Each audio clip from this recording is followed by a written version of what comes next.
go ahead and get started. Just for everybody's benefit, we are recording this. We are recording these, and so we will be sharing them with the community on our YouTube page. And so they'll be available shortly. For those of you that don't know me, my name is Colleen Gillis. I'm an attorney with Cooley, and I live here in Loudoun County, and I've had, more importantly, the pleasure and the privilege to work with Brambleton for about 18 years now on land use and zoning issues facing the community and entitlement. Maybe you're living in a house that Steve and I worked on and got zoned over the last 18 years, but really been honored to work with Brambleton and the developer for this past almost 2 decades. And I'm joined this evening by Steve Schulte. He is also with Brambleton. He looks at my 18 years with Brambleton and laughs, because he's been with Brambleton since the construction of the very first house, the construction of the very first lane mile of road from the Greenway to provide access to Brambleton. He's seen it and been there for all of it. So a little bit about tonight. So this is the third of 5 scheduled meetings with the community that we have on the books. So we've had 2 already. This is our third. We have 2 more, one next week and one the week following. You probably saw that in your notice that we sent out to the community. The format of these meetings are identical. We're going to go through a PowerPoint presentation, and then we're going to take questions. Highly recommend that if you have questions already, go ahead and put them in the chat box to questions, send them to questions, and then they'll be shared with us and we'll be sure to answer them at the end. We're also putting together a document with frequently asked questions to memorialize the questions that we've received and to memorialize the answers that we've provided. And so that's how we're gonna run this evening's meeting. Again, don't hesitate to throw those questions into the chat, directing them directly to questions. And with that, let's go ahead and get started. Can we pull up the PowerPoint presentation? So again, we've got, so the application that we're talking about tonight is called Brambleton South Industrial Properties. And that's the name of the application in with Loudoun County zoning right now. And if you're looking up specifically which one this is, there aren't any others that are named this, but it would be ZMap 2020-0003. The application has already been to the Planning Commission for a public hearing, and we received a unanimous recommendation of approval from the Planning Commission. It has a recommendation of approval from the staff, and we had our Board of Supervisors public hearing a couple weeks back, and we expect to go to the Board of Supervisors for a vote in February. Next slide. So one of the questions that we've received, that as we've worked through this process and engaged with the community, one of the questions that we've received along the way is, where is this property located? And so we thought it would make some sense to start with a current development map of Brambleton. So you probably are very familiar with this map and can locate probably your house exactly where it is on this map. But this was the map that we've been using with the county, with the Board of Supervisors, Planning Commission, to demonstrate where Brambleton is in its development life cycle. So everything that's painted red, all of those lots and portions of the community that are noted as red, those are homes that have been conveyed to end users. It's a homeowner. We've got a couple of, we've got some rental properties. Those have already been conveyed out. Those have not. Those are no longer controlled by the developer in any way, shape, or form. The lots that are purple are in. Rather than coloring each individual lot as sold and then that changing in a week, and this one isn't yet sold, but then it's going to be sold and that changing in a week. What we did was we colored purple everything that was in a portion of the community that was in some phase of ultimate conveyance out. So in those areas that are purple, and you'll see them on this map as on the eastern side of Birchwood. So you've got this portion down here, or up here in the northwest corner of Brambleton. Those are portions of the community that are in the process of being conveyed to individual homeowners, but not all of them have yet been conveyed. And then the last major color that you'll see in the residential portion of the development is yellow. And yellow is a designation that denotes portions of the community that have not yet started to be sold to ultimate homeowners. And so those are predominantly in the northwest corner of the community. And that's pretty much the last phase of what is currently entitled to be sold out to individual homeowners. There are some areas that are green. You can see the town center, you can see the area with the gas station and the CVS and the tropical smoothie. And then you've also got some commercial in the Birchwood community as well. Those are the retail portions of the project. But the other color that you'll see on this map is blue, and blue designates portions of our community, portions of the development land that is in currently for a rezoning to change the zoning designation on it. And you might remember that that there has been that there was a map that was generated that numbered each of those blue parcels. The parcel that is across the street from Birchwood and portions of Brambleton was designated as parcel 1. The portion that's across the street from the CVS and the gas station that just recently opened was designated parcel 2. And then the parcel we're going to talk about tonight is designated on that map as parcel 3. And these are the 3 parcels that we're in for zoning right now. 1 and 2. We'll start with parcel number 1. Parcel number 1 is currently zoned planned development industrial park. It would permit data centers today. Brambleton, however, recognizing that parcel was right across Evergreen Mills Road from existing Brambleton homes and right across Evergreen Mills Road from Birchwood, has thought that was not compatible and would not be something that the folks that live in those neighborhoods would enjoy very much. As a result, we're in to rezone that property for residential. That's consistent with the county's comprehensive plan. And we hope to be in front of the Board of Supervisors with that application later this year.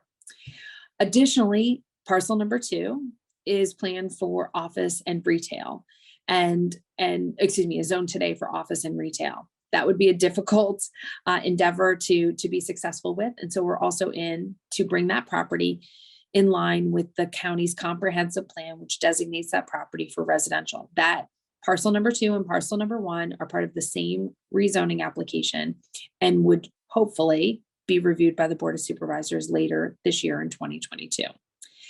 Parcel number 3 is the parcel that we'll talk about tonight. And so one of the things before we get off of this exhibit that I want to note is that is the furthest parcel away from existing residential in Brambleton, and is segregated from the balance of Brambleton by the broad Run Floodplain, which we'll talk about in a couple of slides. Next slide. So this parcel, now not in the context of Brambleton, but this parcel in the context of things that are around it, where is it located? And I love this exhibit because it really shows it in the context of everything that's to the south. We think of Brambleton, how does it relate to Brambleton?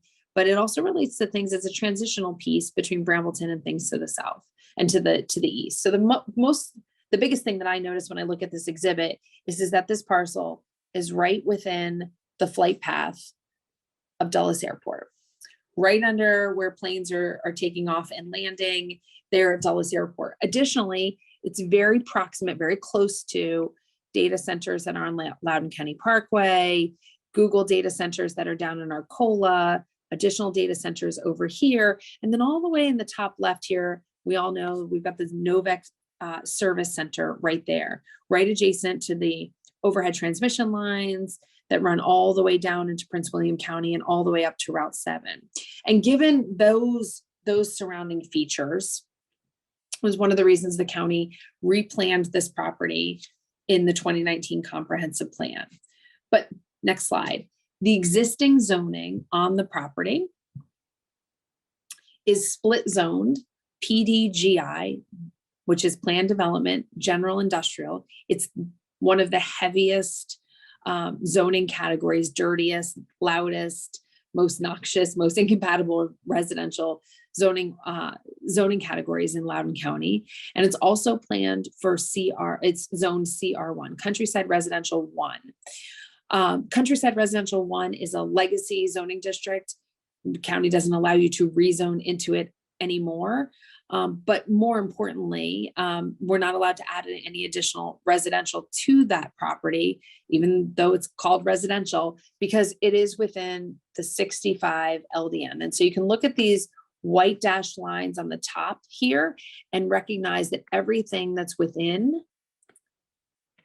those two lines is not permitted to be developed with residential. And that's because of that airplane noise, the overflight of the airplanes being what the county deems incompatible with residential. So for all of these reasons, next slide, the county replanned the property in June of 2019 for suburban industrial mineral extraction. And what you see here is that same aerial image that we looked at 2 slides ago. But in addition to that aerial image, we've added the place type, where the place type was provided for suburban industrial mineral extraction. So everything that's got that blue wash on it is planned for, means the county envisions those parcels being developed with suburban industrial mineral extraction. Next slide. The suburban industrial mineral extraction place type provides for certain types of uses. And this comes right out of the county's comprehensive plan. The core uses, which you can see on the left here, would permit general and heavy manufacturing and assembly, warehousing, contractor with outdoor storage, importantly, data centers, fleet and equipment sales and service, research and development, outdoor storage, public utilities, quarry, outdoor manufacturing. Straight from the county's plan. That's not us. This is straight out of the county's document. Those images to the top are what the county uses to identify what would be appropriate, what they're thinking about when they think of this place type. Next slide.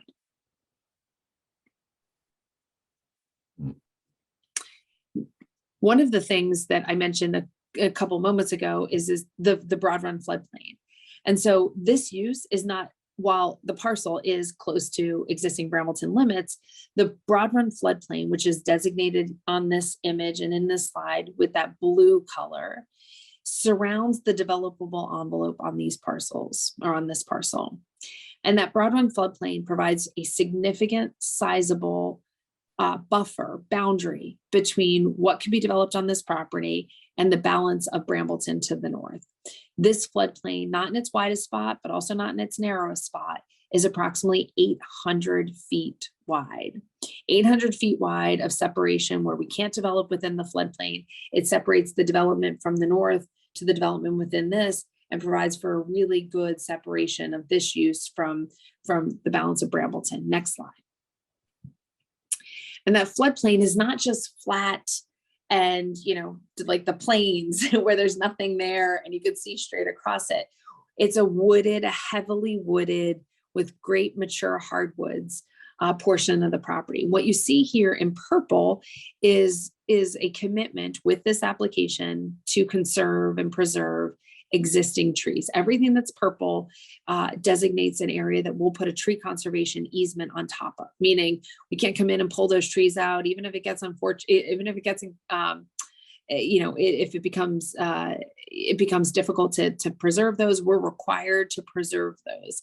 And so that creates an additional mature landscaped separation between what would be developed to the north and the existing Brambleton community and what would be developed here.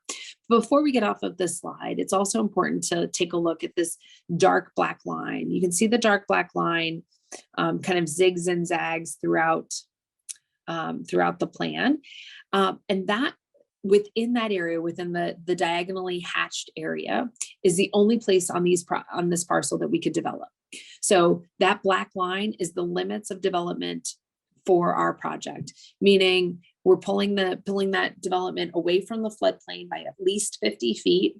And we're ensuring that we're not only not touching the floodplain, but we're buffering to it as well. And all of that development is really, as you can see, is really focused and centered more on the intersection of Belmont Ridge Road and Arcola Mills Drive than it is oriented towards the north. Next slide.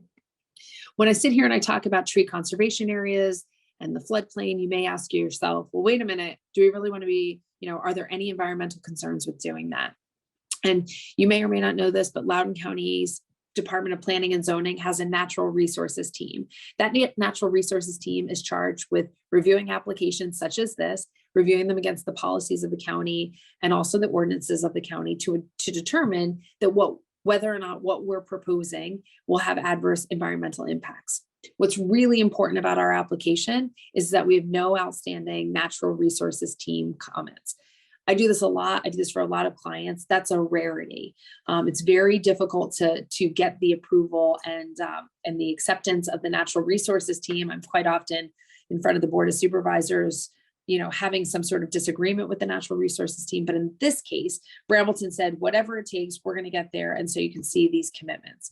Significant tree conservation area, RSCR buffer. That's a river and stream corridor resources buffer, which means adjacent to the floodplain, we're providing an additional setback to that floodplain of at least 50 feet so that we make sure that there's no chance of us impacting the floodplain. Multiple LID measures. LID stands for low impact development, and it helps reduce the impact of development by reducing the impact on stormwater runoff and any of those environmental concerns.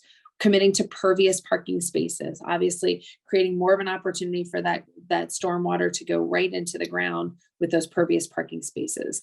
Latest habitat survey language, ensuring that we're not impacting any threatened or endangered species here, and making sure that we're evaluating the site to ensure that we're not creating any of those impacts.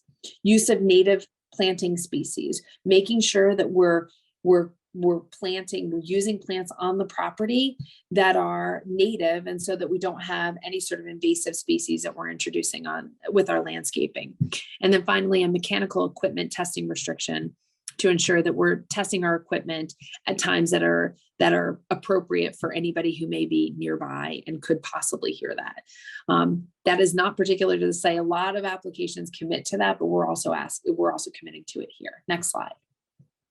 But in addition to the environmental and sustainable design commitments, we are also adding commitments to building design standards, parking lot screening, bicycle and pedestrian facilities, on-site employee visitor amenity spaces so that people who work in these buildings can go have lunch outside, read a book outside, just get outside of the building from time to time.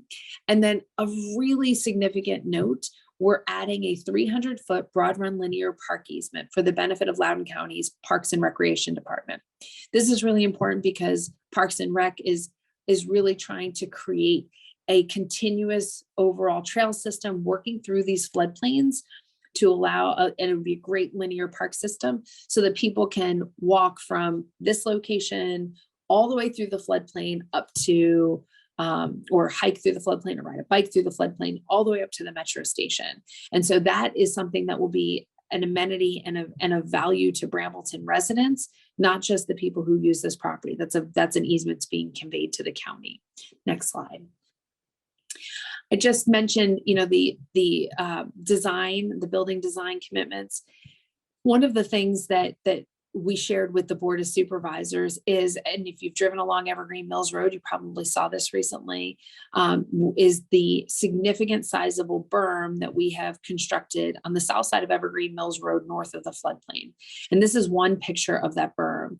We brought in 50,000 cubic yards of dirt to create this berm. And this berm is in height on average between 22 and 24 feet in height. So it's a huge berm. Additionally, we've paid for mature trees. You can see that I wish they had leaves on them, but the pictures are taken just in this winter. But you can see that these are not small saplings. These are not trees that are going to take a long time to develop. These are mature trees. And we did that, we thought, to the benefit of creating even a better separation between hopefully future residential south of Evergreen Mills Road, and then this development south of the floodplain. Slide.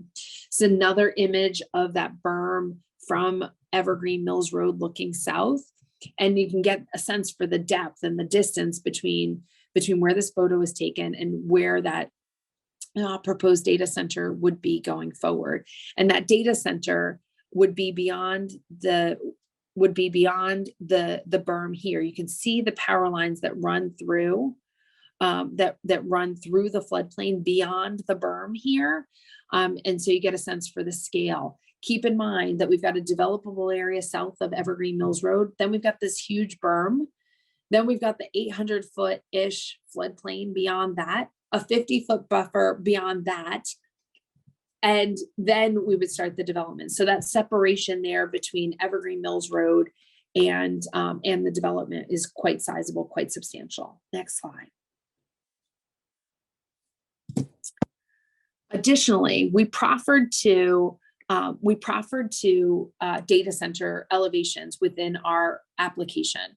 This is this is what we attached, and staff was fine with this. The planning commission was fine with this. That said, we heard feedback from the community, and we also heard that feedback from the board members that they wanted to see a higher commitment to elevations. Next slide. And so what you can see here is the newer elevations that we've added to the proffers. And so the difference between what we showed you in the last slide and this, significant areas of glass and glazing on these buildings to give a more office-like appearance. And so you get the sense here of really that as you drive by it, it is not just a big gray box. It does look like an office building. Next slide.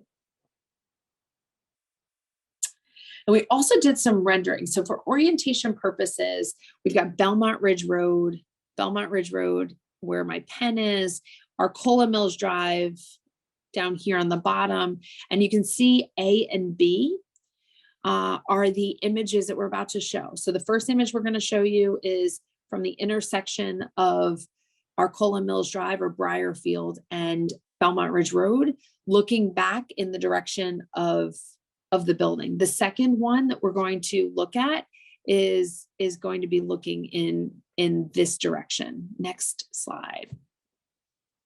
So looking up and to the northeast, this would be from the intersection of Belmont Ridge Road. And this shows you a lot of the landscaping, but more importantly, it just gives you the sense for the buildings. I will say this is not 100% accurate as to the berming. Once we put that berm there and the landscaping, it'd be very difficult to see the building here, but there will be a 6-foot high berm along this frontage here as well. And that's not shown by this image. Next slide. And then looking in the other direction, so down, traveling south on Belmont Ridge Road. Next slide. Yeah. This will give you that image looking down south on Belmont Ridge Road. Just go back one slide. Sorry about that. Of note here is that you can see that there is also going to be that pedestrian trail, that multi-purpose trail as well along this side that will be accessible to Brambleton residents, members of the public, you name it. And I'll say it again, this doesn't show that berming. It assumes on grade, and that berm will also be included per our commitments. Next slide. This is those elevations in a different project, a different area, but we thought it was important to keep these so you could see kind of the quality of what this will look like and how it is very different from the other data centers you see elsewhere in Loudoun County. Next slide. We also recognize that Belmont Ridge Road needs some improving. And so we have committed with this application to do interim Belmont Ridge Road improvements. And so 2 things to note on this slide. One, you can see the additional striping, the additional lanes, how Belmont Ridge Road and that section closest to Evergreen Mills Road will be improved. And then also, before we get off this slide, with the other residential application on parcels 1 and 2 that I discussed earlier, it's with that application that we would anticipate the full widening of Belmont Ridge Road. And the reason why we're doing it with that application as opposed to this application is really well illustrated in this image. And so what you can see with this image is that 800-foot-ish section of Broad Run Floodplain. And that bridging and crossing of that Broad Run Floodplain is expensive. An 800-foot long bridge through the floodplain, we anticipate to be in the $25 to $30 million range. We anticipate doing that with that next application. And unfortunately, the revenue just isn't there with an application like this, nor is there the impact to mitigate with an application like this. So we would not be doing it with this application, but we're hoping to bring those commitments in that application forward later this year. Next slide. But this application is also committing to interim Belmont Ridge Road and Arcola Mills Drive improvements. And so what you can see here, if you're at all familiar with this intersection, I know I am, I drive through it a couple times a week. You get a sense for how much improvement, how much room for improvement there is with this intersection. And so we're adding additional lanes so that there are dedicated turn lanes, dedicated through lanes, and absolutely increasing the safety of this. One of the improvements that one of the supervisors was particularly happy to hear is that it does provide for a dedicated left turn lane onto Briarfield as you travel north on Arcola Mills Drive. And so we're really quite happy about that. I realized I did not mention a couple of things earlier. So if the driver of the slides wouldn't mind going back to the proposed CDP slide, that would be fantastic. I just realized it did not share some of an additional update in the application. And then once I finish this, we should be able to turn to questions. Keep going back, yeah. So one of the other things that we wanted to share with the community is that since the Board of Supervisors public hearing, go forward. I think 2 more slides. Perfect. Thank you so much. Oh, one back. Sorry, slide 8. I think there's just a bit of a lag. My bad for not saying it the first time around. So, proposed development would be data centers on the east side of Belmont Ridge Road, just data centers. And the reason why we're committing to just data centers on the east side of the road and not allowing the flexibility for additional uses is data center is notoriously one of the lowest traffic generators in the Institute for Traffic Engineers manual. For the number of square feet that get constructed, there are very few trips in and out. And as we talk about Belmont Ridge Road and the need for improvement and Arcola Mills Drive and the need for improvement, it made sense to us to limit the uses on the larger parcel to just data center so that we weren't adding additional stress and traffic to those roadways.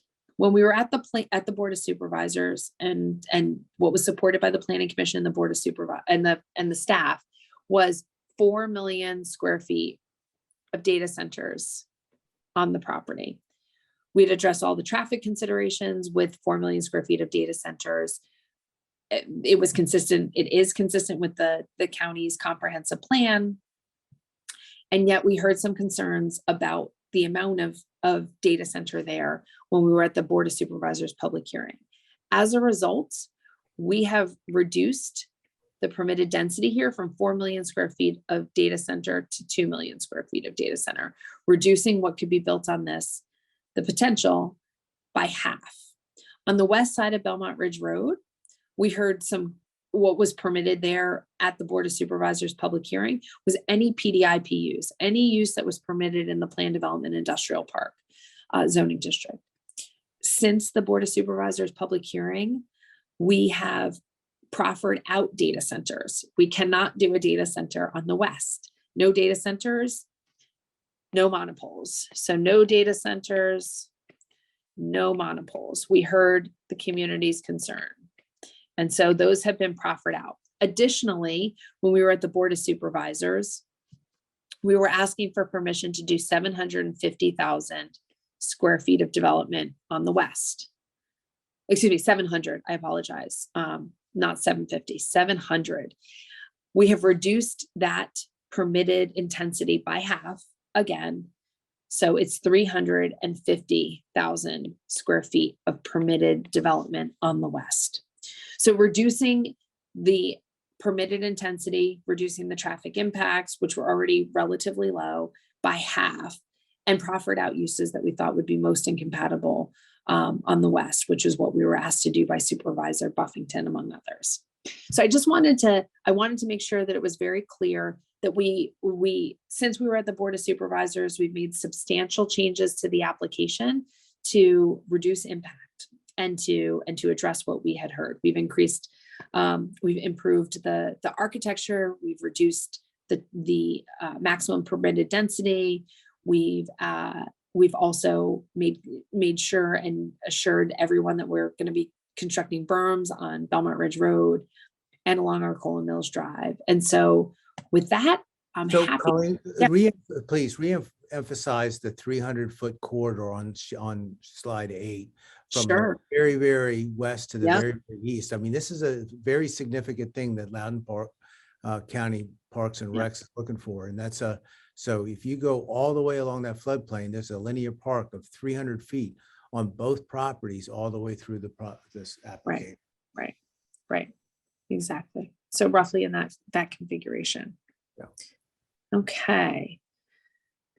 Reminder, if you have questions, please go ahead and share them to questions. And so that we can get them there. Okay, so first question. On the plan showing where the 2 new renderings were taken from, the map shows one large building. Is that the intent of the development? No, the intent of the development is to have multiple buildings. There will be multiple buildings. I don't think if you saw just one building, it was not that it was only one building. We have proffered up to 5 buildings on the property so that we can, so that the end user can locate a number of buildings there. And phase the project. Yep, and phase the project. So here's the next question that I got, and I got this direct.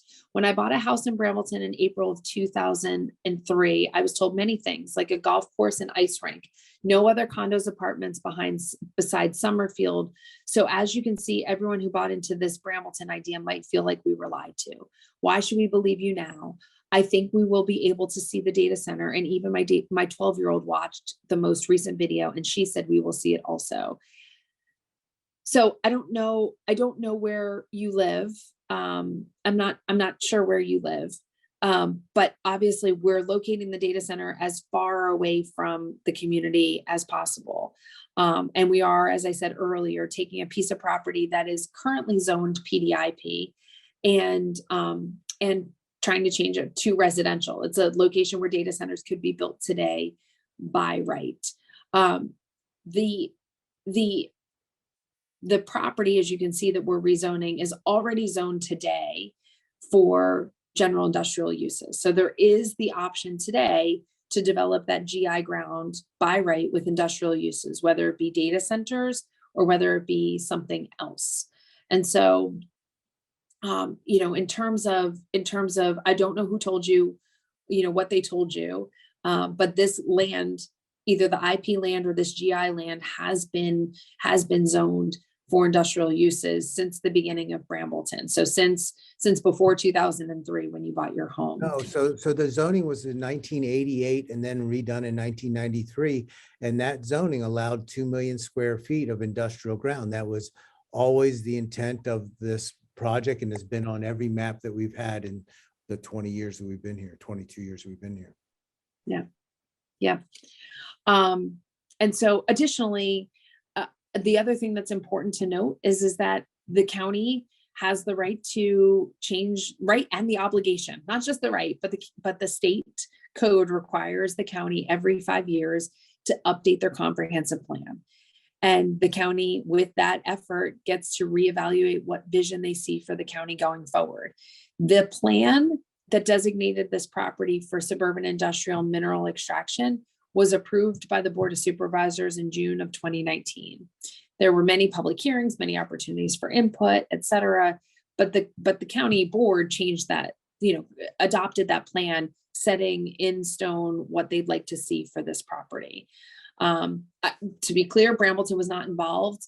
They didn't lobby or advocate for any particular zoning or planning designation on any of these parcels, did not advocate for suburban industrial or mineral extraction on this property.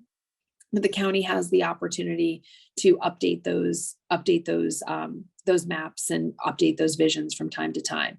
That vision, if we were to come in with something that was not consistent with it, the Board of Supervisors would to uphold their map, but to uphold their plan, they'd have full authority to deny the application if as not in conformance with that plan. And so appreciate where you're coming from. Obviously, market changes, things change.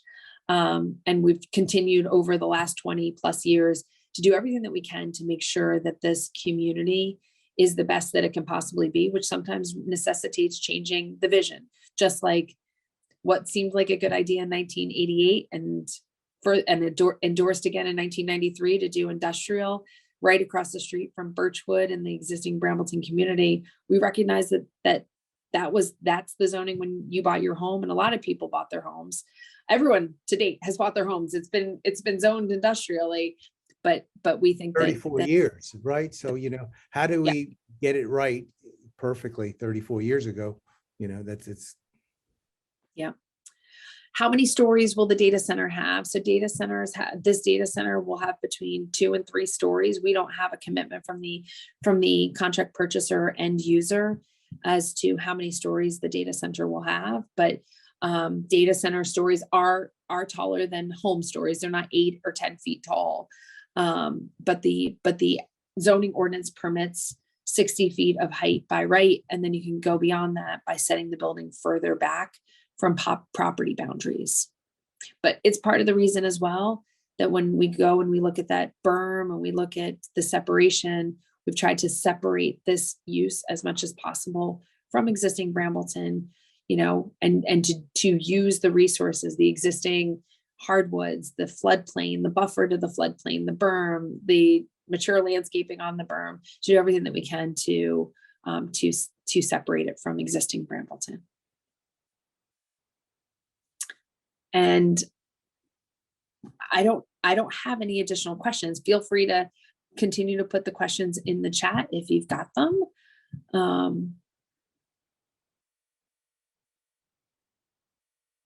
This will, like the other ones, be packaged and put together on the YouTube channel. And like I said in the beginning of the presentation, we're working to put a frequently asked questions document together as well.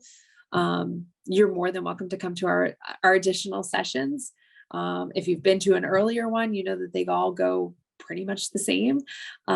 If you've got questions that come to you after tonight, after we end this call, feel free to send them to info@brambleton.com and we will definitely get back to you. I did just get another question. Would it be more advantageous to get rezoned for apartments? So like I said earlier, this property is within the 65 LDN. The ordinance prohibits residential development within that 65 LDN because of its proximity to, because of its location within that flight path to Dulles Airport. And so quite honestly, it would not be a worthy exercise to go down because the Board of Supervisors would be prohibited from approving the application for residential here. Additionally, and we've talked about this on some of the other calls, there have been concerns about the ability of Belmont Ridge Road and Arcola Mills Drive to handle additional traffic. Data centers, great low traffic generator use, allows you to develop the property, but it doesn't break the surrounding transportation network. Putting apartments on this property would significantly challenge that transportation network. And anybody who sits at the intersection of Belmont Ridge Road and Arcola Mills Drive in the mornings or in the evenings probably doesn't want to see an apartment building or 2 or 3 on the property dumping out, even if there wasn't the zoning prohibition that would not allow for residential on the property. And so it's all of those considerations of, what is the surrounding infrastructure from a transportation perspective? What is the zoning permit? What is the plan requiring? What is that leads us down the path of a zoning like this? Another question, and if you can please send the questions to questions. I promise that they will get to me, but we're trying to keep track of the questions as much as and as best as we can, so that we can keep track of all of the questions and keep a document of them. Sorry, joined the call late. You say data centers are best option for traffic. What other uses were considered and rejected? Also, you mentioned mineral extraction. We hear there are problems with folks having problems with nearby blasting. Was this an option in lieu of data centers? So I know you sounds like you joined late. You may have missed the slide that talked about the place type, the place type itself. We didn't, and maybe it makes some sense to pull that slide back up. That goes to the place type itself. The place type tells us what uses the county deems appropriate on this property. And so the county looks at the land of the county and designates each parcel with a place type. And those place types have parameters and say, these are our recommended uses. This is the recommended intensity. This is how much open space we'd like to see. There's a whole bunch of parameters there. And so when we looked at the place type for suburban industrial mineral extraction, and this was the part, this is from the county's map, these are the parcels that are planned for suburban industrial mineral extraction. Next slide. The place type itself demonstrates, it outlines what uses it wants to see here. And so when you look at those core uses, general and heavy manufacturing and assembly, I don't think anybody wants to see that here. Warehousing, lots of traffic coming in and out all the time, tractor trailers, contractor with outdoor storage, data centers, pretty low traffic generator, and then also, a relatively innocuous neighbor from traffic perspectives and comings and goings and things like that.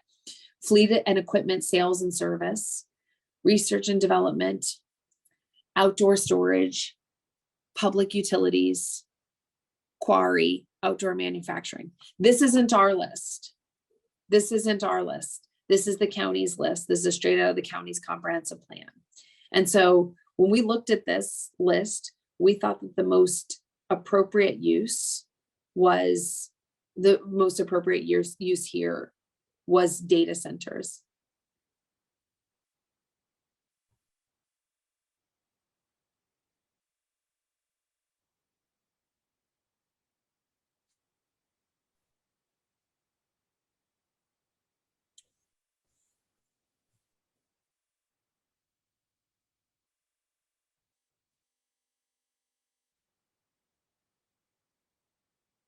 Okay. Okay.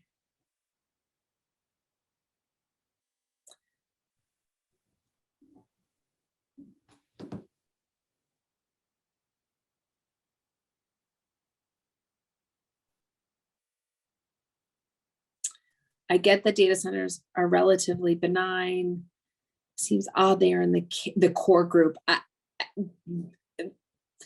Something to take up with the Board of Supervisors for sure.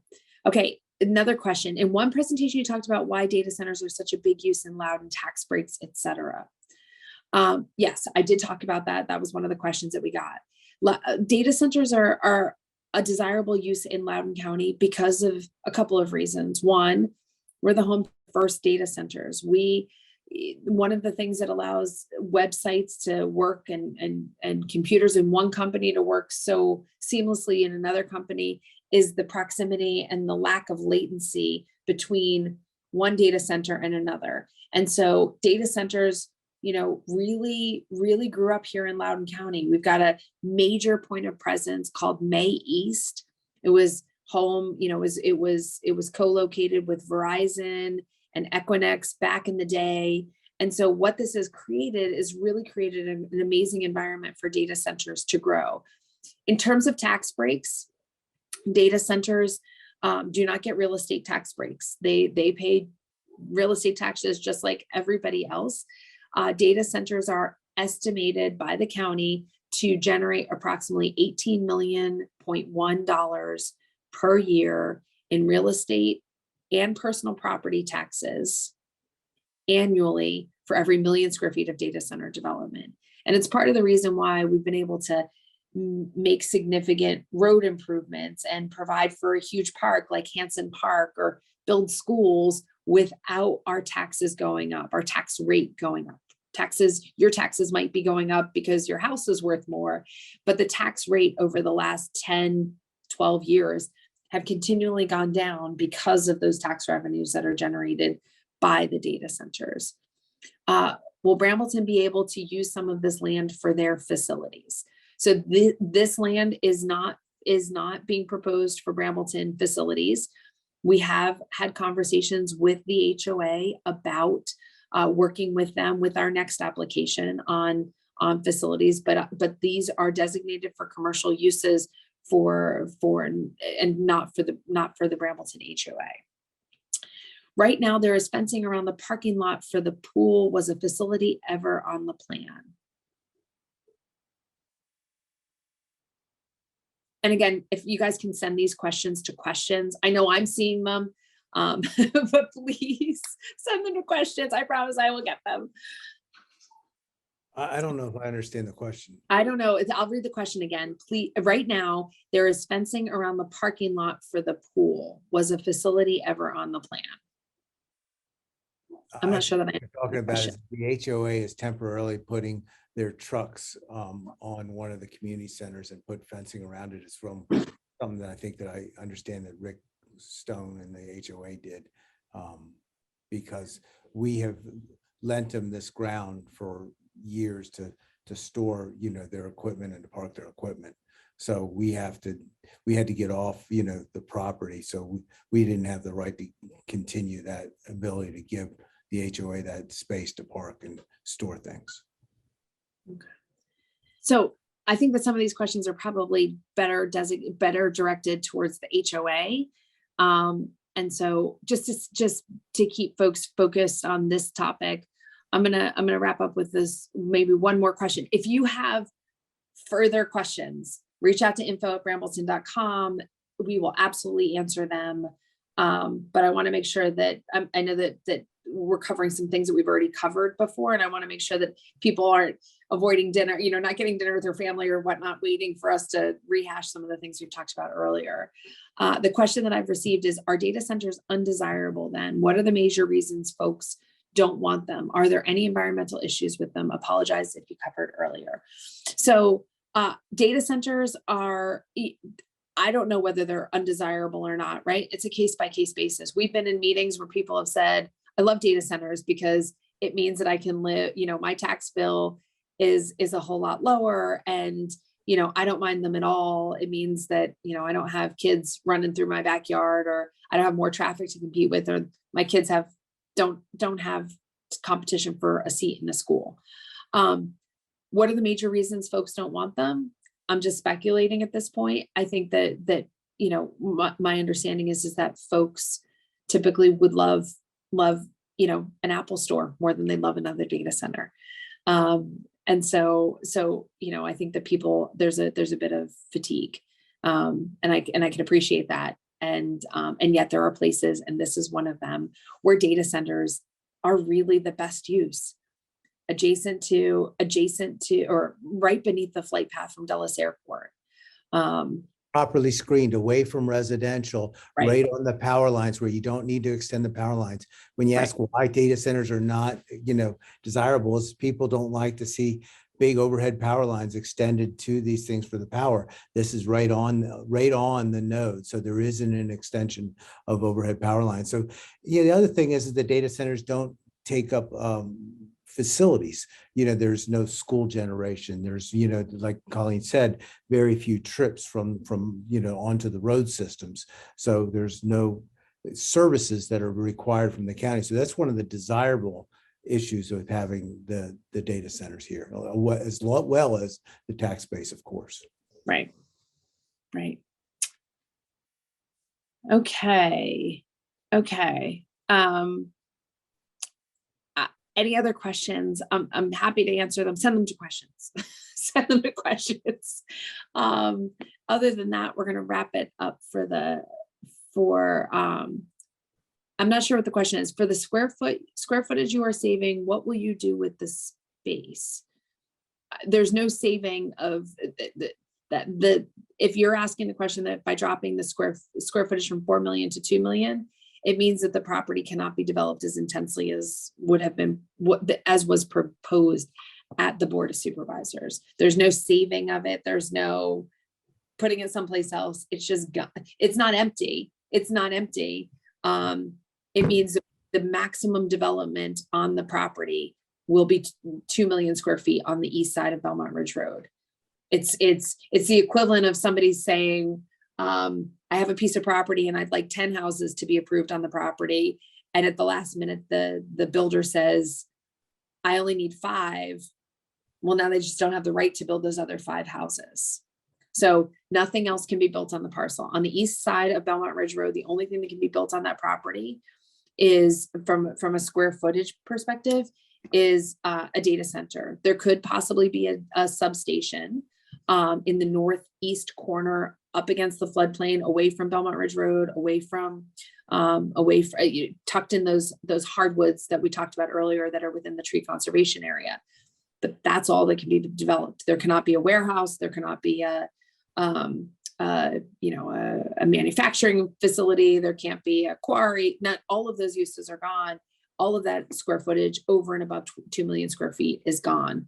If Steve were to put a plan in right now, or after this is approved for 2.1 million square feet of development, county would say you didn't get it. You can't get 2.1 million square feet. And so when it's not empty, it's just gone. It's just gone. Okay, awesome, great. With that, we're going to wrap it up. Thank you so much for spending your Wednesday night with Steve and me and participating in this. If you have more questions, really send them to info@brambleton.com.